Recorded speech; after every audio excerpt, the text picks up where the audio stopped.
বিভিন্ন কুরিয়ার এজেন্সির জন্য নির্ধারিত ৪৮টি ছোট ছোট লোহার খাঁচার অফিস ছিল সেখানে।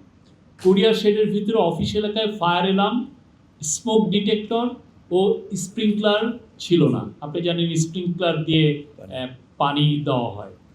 কোনো অগ্নি নির্বাপক হাইড্রেন্ট ছিল না। কোনো ধরনের নিয়মের তোয়াক্কা ও সতর্কতা ছাড়াই পলিথিনে মোড়ানো কাপড়ের রোল, রাসায়নিক পদার্থ, সংকুচিত বোতলের পারফিউম এবং বডি স্প্রে, ইলেকট্রনিক জিনিসপত্র, ব্যাটারি, ওষুধজাত পণ্যের কাঁচামালের মতো অত্যন্ত দাহ্য এবং অন্যান্য দাহ্য পদার্থ এলোপাতারিভাবে সেখানে স্তূপকৃত করে রাখা হয়েছিল। প্রথম একজন আনসার কর্মী এটা ডিটেক্ট করেন।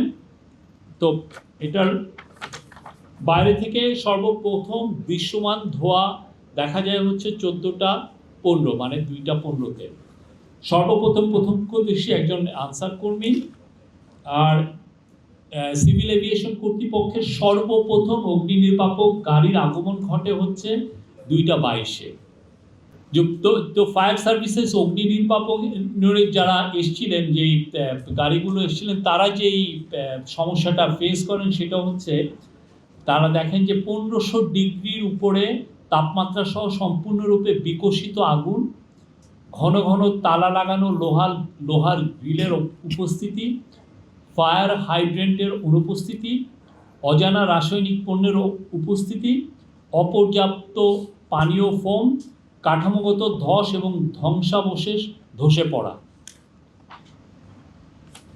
তো তাদের যে ফাইন্ডিংস অনুযায়ী তারা যারা এই পুরো বিষয়টা যারা কাজ করেছেন নিবিড়ভাবে, তারা হচ্ছে যে ফায়ার সার্ভিস, সিআইডির forensic department, arm forces division, তদন্ত কমিটির অগ্নি নির্বাপন বিশেষজ্ঞগণ, এনএসআই, বিস্ফোরক বিভাগ, ডেস্কো, সিটিটিসি, বুয়েট, আফাত, এটা হলো তুরস্কের অগ্নি নির্বাপক সংস্থা, মোকাট কর্তৃক গঠিত ক্যাটালগিং কমিটির প্রতিবেদন, 97 জন সাক্ষীর মৌখিক ও লিখিত সাক্ষ্য, সিভিল এভিয়েশন, বাংলাদেশ বিমান, কাস্টম, এফএসসিডি, বিএনএসিডব্লিউসি কর্তৃক জমা দেওয়া নথি, ডিজিএফআই, বিমান, CAB, NSI, APBN, customs, courier agency, বিভিন্ন মিডিয়া হতে প্রাপ্ত সিসিটিভি ফুটেজ।